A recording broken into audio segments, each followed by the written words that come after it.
Want to buy Louis Cardinals tickets online? Then you're on the right video. Today I'll be showing you the step-by-step process on how you can easily buy one. First thing first, head over to the official website of Ticketmaster. Once you're in here, make sure you are logged in into your specific account.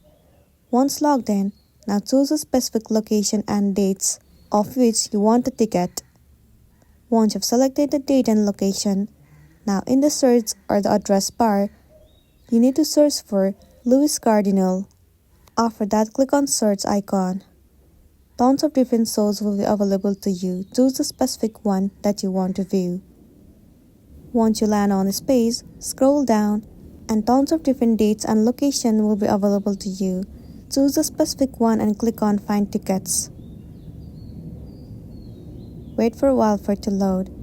Now at the right hand side of the screen, select the number of ticket you want to purchase. Once selected, now choose the specific seat that you want to stay. Once selected, tap on reserve tickets, follow the on-screen process and pay the amount. Once paid, your ticket will be reserved and then you'll be good to go.